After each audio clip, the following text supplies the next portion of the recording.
Hello and welcome back to my channel. Today I wanted to revisit borderline personality disorder. BPD can make normal living difficult.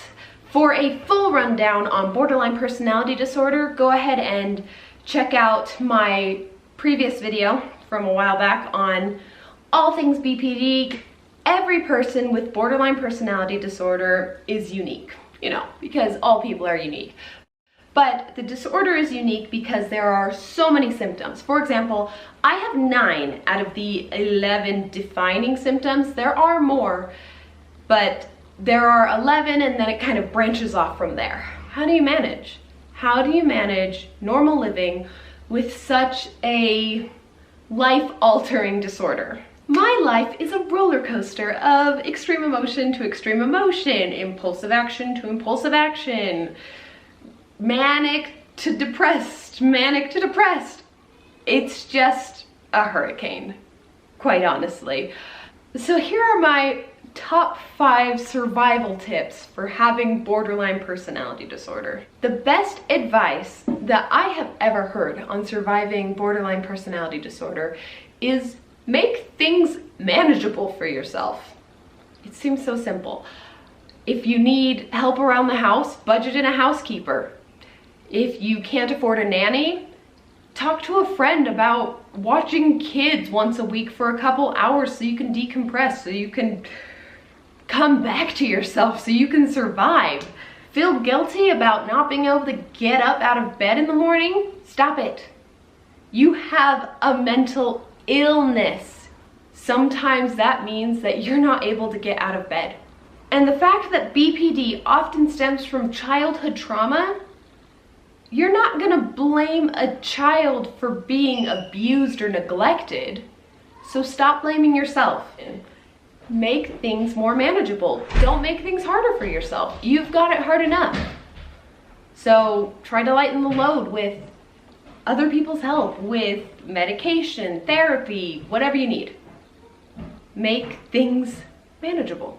My second bit of advice is don't hide your BPD from the people you care about and who care about you. When I first started to share my experience with mental illness, I was afraid that no one would believe me. That was my biggest fear. I thought I'd put myself out there and people would say, "You're faking it because you seem really fine. You're able to manage things, so clearly you're not that bad." But I got the opposite. I got support. I got people confiding in me with their mental health challenges. I had people asking for advice from me on how I am able to cope. It was totally worth opening up to have the response that I had. And I know not everyone has that experience. I know not everyone opens up about their mental illnesses and gets support. I understand that. But I did. And so I can only speak from my own experience, and I say, don't hide it. Don't hide it. Let others help.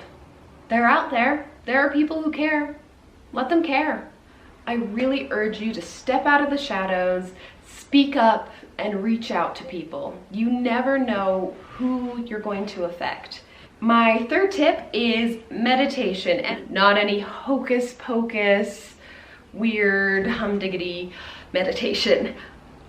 What I do, I'm not sure where I first learned this, but what I do is I take myself to a mental space that I've created. It is a place that I am completely at peace. Mine is a beach, and I am laying on this deserted beach. There are no people. No one's gonna walk up and find me laying there on the beach. But every time the tide comes in, it comes in a little bit further and a little bit further, because that's what the tide does. And every time it gets further, I calm more. And by the time it comes all the way up, I am totally calm. And that is how I get through a lot of my emotional just flare-ups. I mean, I go from I'm fine to I'm freaking out, and I just, because of how much practice I've had doing it, I can bring myself back to that space and refocus. Kind of come back to myself. The more you practice it, the more easily you can take your mind to that space. My fourth bit of advice here is another type of mindfulness technique. It is addressing your five senses. Basically, when I start to dissociate, when I start to lose grip on reality, I simply go, what can I see? What can I hear? What can I smell? What can I taste? What do I feel? And that can bring me back to where I actually am, instead of wherever my mind is trying to take me, which is usually not a safe space. Number 5, my last one may seem a little cliche, but stick with me. Think positively. And not just about yourself or about your circumstances. Oh, I'm great. Oh, I'm pretty. Like, that's, I shouldn't knock on that. Like, I shouldn't hate on that. It's good to think positively about yourself, but try to think positively about the people around you. I have a hard time trusting others. It is a BPD symptom. I have a hard time trusting the intent of those around me. The world is nuts. But instead, I'm trying, and this is something I am actively working on, I'm trying to think of one good thing about the people around me. And even if the only good thing I can think of is that God loves them, people are generally good. And it's hard to remember that, but the more I think well of others, the better I think of myself.